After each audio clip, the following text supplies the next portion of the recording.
we'll have a nice fun day today. Okay, our first speaker to give us a broad overview of things, Dan Reyes. He has been with the industry from the very early days, initially with another group for many years. He's not a job hopper, so I think most of his career has been with, 2 or 3 companies or so. And he's been, I think, 6 years or so with Genpact now, running the operations. So that has grown tremendously to about 5,000 or so people these days, and certainly a big success. They do, he's helped them diversify into IT and finance and accounting services, so a big success there. And also running the IBPAP operation, which has been a major force, certainly. Them and NASCOM in the world have certainly put Philippines and other countries on the map. So let's welcome Dan Reyes, and we'll look forward to an interesting and exciting story about where Philippines has gone and where it's going to go.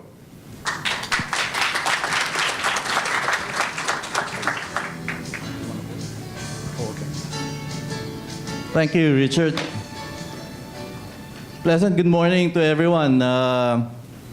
So I'll be wearing my IBPAP hat this morning, and hopefully be able to provide you with some information on what's happening in the industry.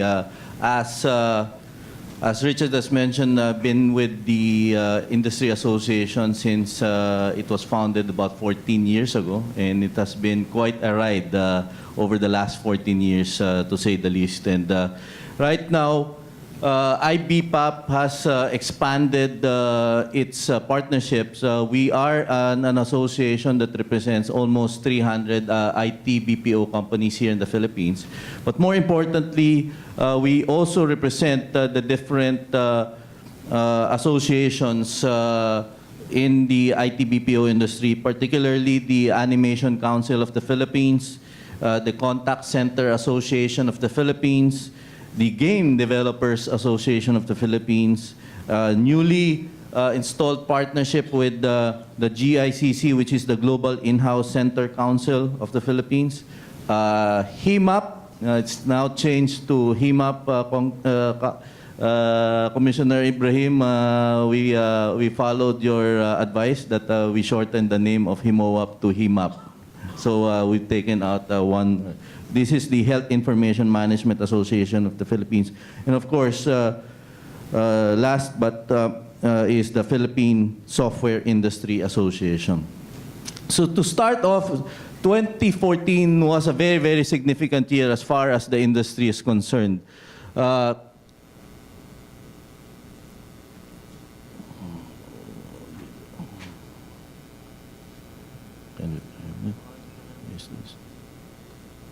Okay.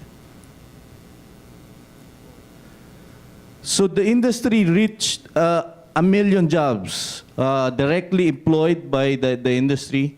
It is definitely something that we've celebrated, and it's a milestone as far as the industry is concerned. Considering that only about 16 years back, there's probably just 2,000 people involved in the industry. So congratulations to all those are part of this industry. It's really a great accomplishment. And if you do consider the multiplier effect of the industry, wherein we provided jobs also for the restaurants, the transportation, the housing, and all quasi-industries that are supporting the industry, the IT BPO industry, then there's probably between 4 to 5 million that are directly or indirectly affected and contributing to the industry growth. Another number is $18 billion. $18 billion that the industry has produced in 2014. And I was just trying to make a mental calculation earlier when I was coming over.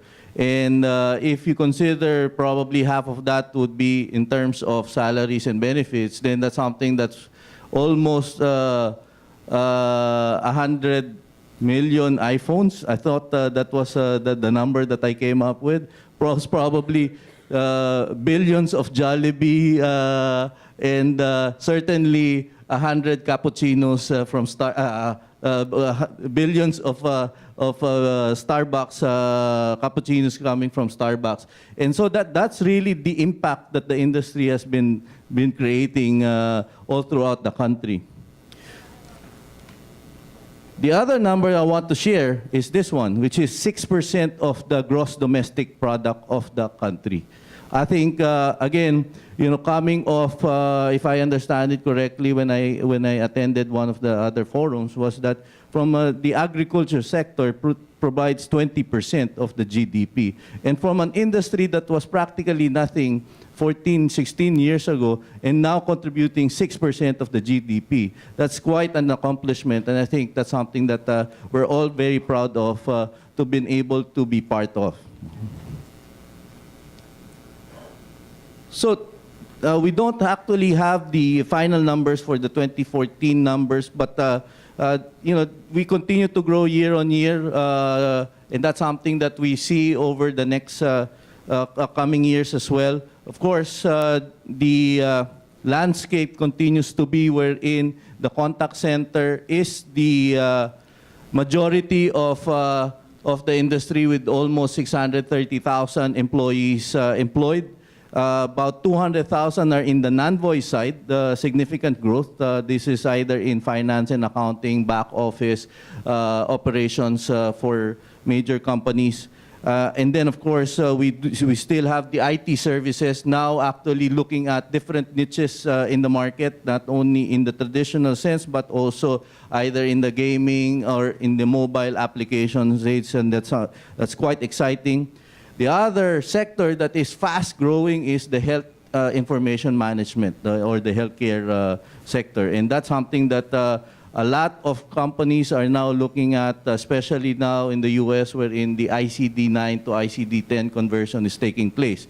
And the Philippines, that produces a lot of nursing graduates, I believe that the number right now, if that is correct, coming from the Philippine Nursing Association of the Philippines, is that there's 300,000 nurses that are still either unemployed or underemployed. So there's a huge potential for us to be able to address that particular growth requirement with the human resources that are already here in the Philippines. Of course, there's also the other sectors, the animation, as I mentioned, the grain development that continue to grow. In fact, in the animation industry, you'll probably see now this new movie coming up, which is co-directed by a Filipino animator, and that will continue to be one of those things that I think from a creative outsourcing perspective, the Philippines will continue to be one of the big players. So just a few more numbers. I think one of those significant numbers would be the total exports. So it's, the IT BPM industry, second to the semiconductor industry, contributes 21% of the exports of the Philippines. And again, from 2005, which was just 5%, to now almost 4 times. That's another great growth that has happened in the industry. Of course, as I mentioned already, the employment contribution, we're contributing almost 16% of the total employment growth in the country. And that says a lot, especially that the IT BPM industry is considered to be an industry that pays a bit higher than what is normal, and that we provide much more benefits to our employees. And hence the reason why, again, the effect of that to the total economy is quite significant. Hence, I guess, the reason why you see a lot of these new flats and new condominium units that are actually sprouting is that most of our employees in the industry are now investing in these properties. So why the Philippines? I think definitely, the people that we have here is our secret sauce. It's no longer a secret, but certainly continues to be a main contributor to the growth of the industry. A scalable, educated talent pool. Cost competitiveness. Over the last 10 years, my understanding is that the inflation rate has always been within the 3 to 5% rate. And that has also contributed for our cost to be lesser or at least continue to be competitive across the different countries that we compete with. Excellent infrastructure. I think over a period of time, for those who have been with the industry since for the last 5 to 10 years, I know you remember this Taiwan earthquake that has happened maybe about 6 or 7 years ago. And that really shocked the industry at that time because half, if not more than half of Asia was cut off from the rest of the from the US, and that actually woke up the telecommunication companies here in the Philippines. They banded together and they now actually put up what we call now the Trans-Pacific cable. So there's now 6, I believe, landing stations in the Philippines, making our telecommunication redundant. And the classic point that was made was that more than 2 years ago, when we had the Japan earthquake, there was no majority, if not all of our operators here in the Philippines did not experience a downtime at all. So that is certainly akin to the fact that we've got excellent, at least the telecom infrastructure. Commissioner Ibrahim is here. He's been a big supporter of the industry from the government standpoint. We've been working very, very closely. We're almost connected to the hip with the ICTO office. Of course, we work in partnership also with both houses of Congress, between the Senate as well as the House of Representatives, in order for the laws that are supporting the industry as well as possible laws that might affect the industry. We have a very active legislative council that work together with the different committees within Senate and the House in order for us to be able to really protect the interest of the IT BPM industry, but at the same time also forward some of the things that we wanted to be in place in order to support the continuous growth. Proven track record. I think the mere fact that the industry has grown exponentially over the years has really proven that the Philippines is the place to be as far as IT BPM industry, and that will continue to be so as I will share some of the things that we're doing between IBPAP, the ICTO, TESDA, and other organizations. So some industry outlook, if I may share. Definitely, the U.S. market will continue to be the market that we will be servicing out of the Philippines. That will still constitute about 77%. But what's interesting and significant is that there are now major growth markets, specifically in Europe, particularly the United Kingdom, and Australia and New Zealand, almost 10% each. And we see significant growth that will be happening from these regions as most of the companies here have been hosting Australian companies and New Zealand companies over the last few months.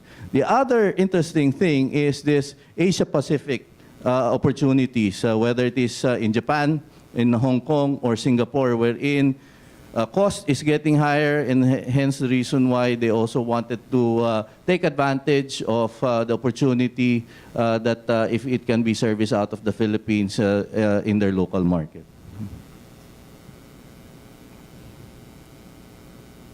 So what are the things that are happening? Well, contact center. Well, I'm pleasantly surprised that we continue to grow between 15 to 16% every year. And we thought that it was going to plateau at a certain point in time, but it seems that the demand continues to be there. And hence the reason why most of the programs that we're putting together, or at least following through, is that making sure that we still have enough talent that will come into to the system in order to support the growth of the contact center industry. The non-voice BPM market certainly is also growing by leaps and bounds from finance and accounting, and of course the GICs, which I will talk more about later. And as I mentioned already earlier, very exciting is the healthcare market. The health information management is something that I think will grow exponentially and certainly will become a major force as far as our industry is concerned. I've already spoken about the animation. So for global in-house centers, this is the trend that has been happening over the last few years, and it will continue to be so as we project it to be. It's certainly major companies that have been here in the Philippines. I don't know if there's somebody from Chevron that is represented here, but they were here almost since the start of the industry. They were pretty quiet. They were very secretive, I guess, and because it was a competitive advantage as far as they were concerned. Hence the reason why they grew over the years, but pretty quiet as far as that's concerned. But then again, there was maybe about 6 years back or even more, there was a major shift, and the Philippines was discovered by these companies, and then they actually started coming in. Hence the reason why we now have more than 130 global in-house centers that are established here in the Philippines, providing IT, HR, finance and accounting, of course, contact center services to their operating units globally. The other thing is that, if you look at the types of verticals that is being serviced out of here in the Philippines from a GIC perspective, definitely the banking, financial services, insurance, and healthcare are the ones that are establishing themselves here. And then it's followed by the manufacturing sector, and of course the telecom and high tech. So we do see substantial growth as far as the GICs is concerned. They're becoming a very, very significant part of the industry, and that it will we're looking at between 22% growth for that particular sector within our industry. Our outlook continues to be good in terms of revenues. We'll end up with about $21.3 billion by the end of the year, and almost close to 200,000 new addition into our total population. So I just want to share some of the things that at least IBPAP is doing, and it revolves around talent, ecosystem, and branding it in the role of the association. As I've already mentioned, we're working very closely with the ICTO, of course, TESDA, which has provided us with the vouchers. Hopefully this year, after the DAP situation, that we will be able to actually get more training vouchers from TESDA, because it has been a very, very productive and effective program that increased the number of qualified talents that were entering the industry.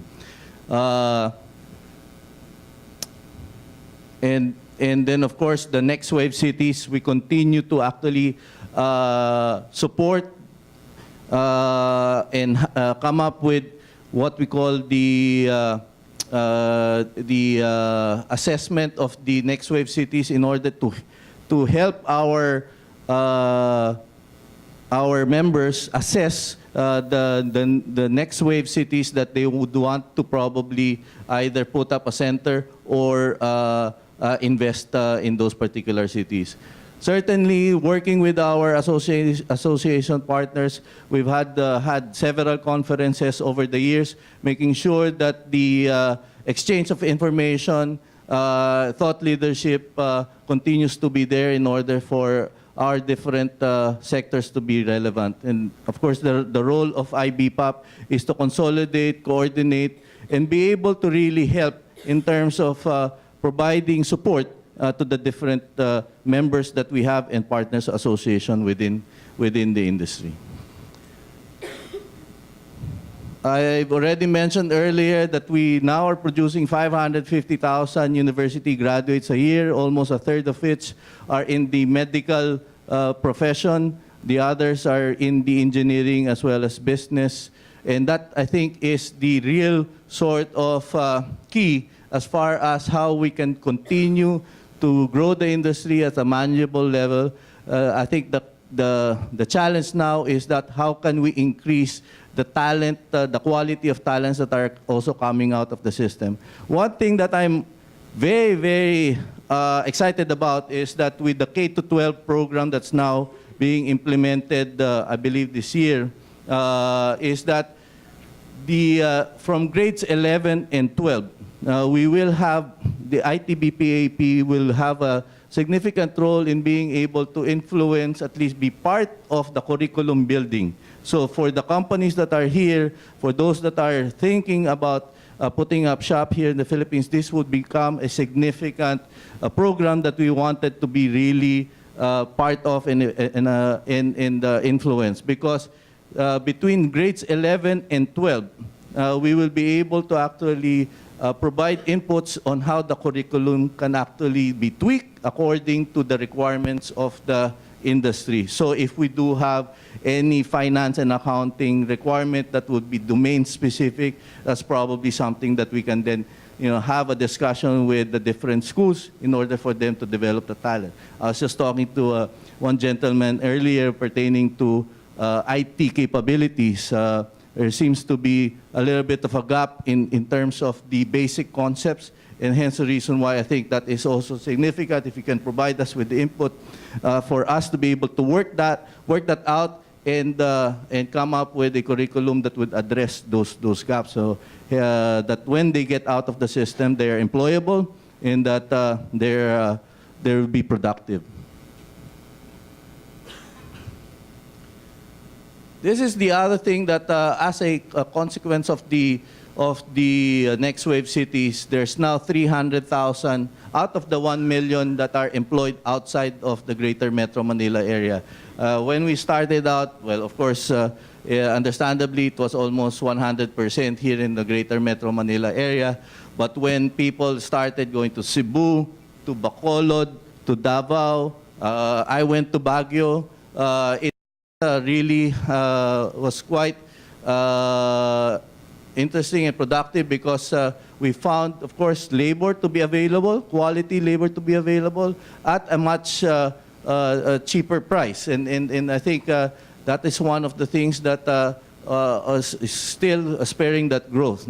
So now 200,000 are employed in what we call now the Center of Excellence. So we might not be able to just consider it as a low tier or a tier 2 or tier 3 city, but like the likes of Metro Bacolod and Metro Clark has elevated themselves to be center of excellences, and hence the reason why, being in those locations, I believe Prabhakar is in Cebu, and certainly has been able to actually get a lot of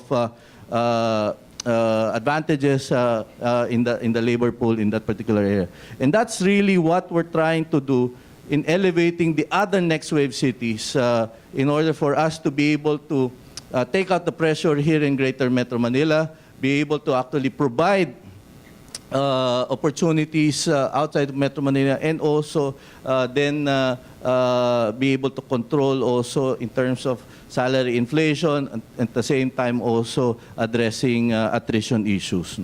The other part of that is really with the new phenomenon of, I was told by Director Solidum, I think of the PhilBox, wherein the new normal is 6 super typhoons a year in the Philippines. And that's scary in one sense, but at the other end, how we can actually circumvent that is having different locations within the country. And I think that's one thing that we're working together also with the Department of Science and Technology pertaining to Project NOAA. If you've not heard of Project NOAA, please look it up in the website. It is something very helpful during times of calamity, or even planning out any contingencies in the event of a typhoon, flooding, or earthquake, or otherwise.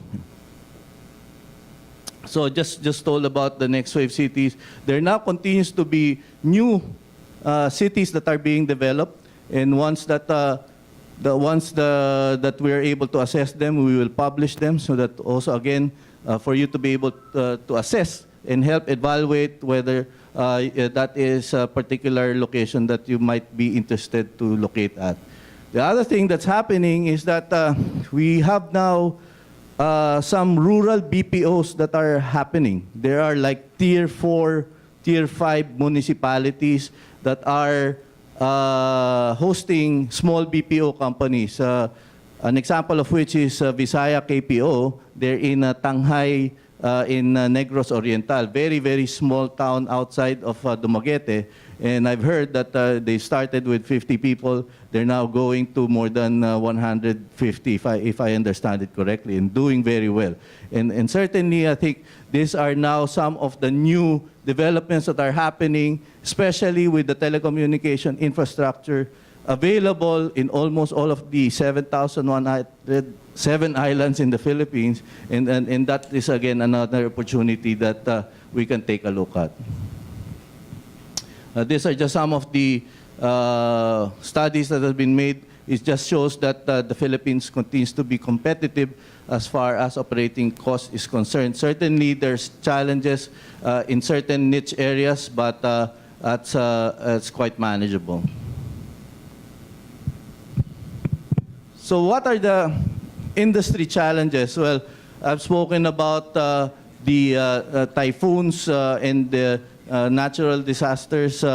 Middle management continues to be something that is a challenge as far as the industry is concerned in ways or form. I'm sure that most of the companies, the big, especially the bigger ones, have their own global programs to develop their talents. But is that enough? And that is something that the greater majority would need to have access to management programs to develop their mid-management level. And I think the call to action as far as the leadership training companies are concerned have been done, and there are several companies that are already putting these significant programs in order for us to address this particular challenge. Niche skills,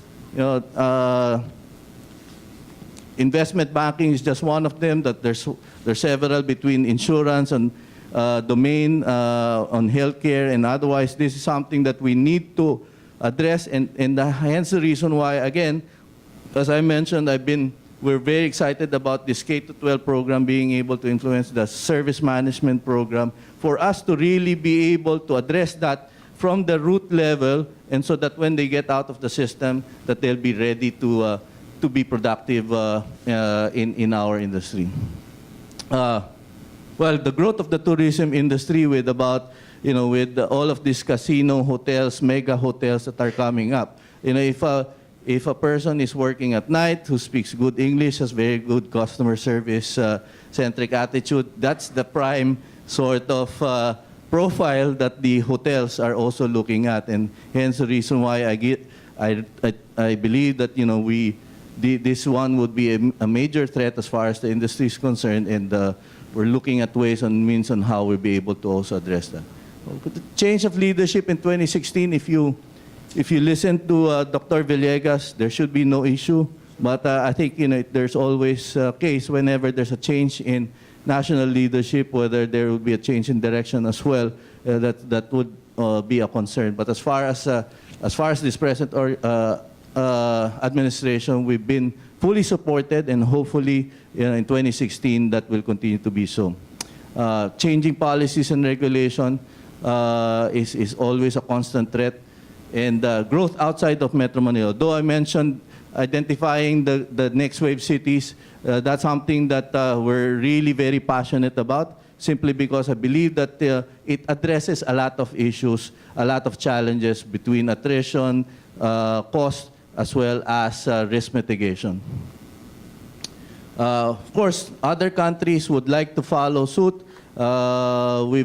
We've been seeing some trends already with some of the other countries within the region and outside the region that are looking at ways and means on how they can also emulate and at the same time be able to get business out of the Philippines. Of course, the rise of new technologies with the robotics, with automation, certainly that would have a great impact in our industry. How can we then address that and use that to our advantage is another thing that we're looking into. Most definitely also, the ASEAN integration can become a threat, but also as an opportunity as we see that most of the companies that are here now in the Philippines are looking for multi-language capabilities, and sometimes it's very difficult, they're really very limited. And with the ASEAN integration, I see that there's opportunity there wherein we can have then people from the other ASEAN countries be able to work here in the Philippines and have less restrictions as far as their working visa is concerned. So I've spoken about talent. This continues to be both the opportunity as well as the challenge, because we still are within that 7 to 10 hires per 100 applicants. How can we increase that to say double that yield of 20%? That becomes a very significant amount, especially for growing by about 200,000 roundabout employees that we get into the system every year. And this is something that we believe that through this global competitiveness assessment test that IBPAP has formulated together with the Contact Center Association, we'll be able to at least partly address some of these competencies in order to increase the yield. The other one I've been already talking about is the SMP, the Service Management Program. This is a program that was, the money came from the Commission on Higher Education. And the purpose is that the end game is for us to be able to get ready talent coming out of the university system. We've rolled this out to 17 state universities. We're going to get my company have already been able to hire from this program, and we continue to, I think, by next year, we should be able to actually hire some more specific to our requirements. And these are some of the companies that have participated in this, and hopefully they also will get the same yield. This is going to be quite a dramatic change as far as how we will be able to increase our yield in terms of hiring, but at the same time be able to influence, as I mentioned, the curriculum so that we will be getting the right talent to our requirements. And glad to say that already 6 private universities have taken this on board as well, and that they're also implementing this program. And I think that was the main objective, is to get it going, the snowball effect, and that we're already seeing that happen, is that once this is full blown, then we should be able to actually really get good quality and quantity of talents coming from the university system. The other thing that came out of this is the ADB actually funded a project for us to develop this knowledge hub, which we now call ESMP. Now, the thing here is that then it will be that program that I was telling you about earlier can then be online, is actually now online, and it's made available to everyone who will be interested. And we're quite excited with the pilot project, because majority of those that have enrolled in this program are OFWs, or overseas Filipino workers. So if we are able to harvest also that capability, that experience that are found in our overseas Filipino workers who's wanting to come back and get a job here in the Philippines, and then this is a platform by which they can prepare themselves. And so it is going to be a mutually beneficial program, both for the industry as well for those the OFWs and other people that would be interested to participate in this program. So I just want to say that the future continues to be bright. There might be bumps, there will be challenges, but together, I think, with the IT BPO Association of the Philippines, of course, hoping that you'll participate in our programs and be active in the different programs that the IT BPAP has implemented. we will surely be able to reach our goal of 1.3 million direct employment by 2016 and $25 billion worth of revenue. So thank you very much for the opportunity, and have a good day. Superb.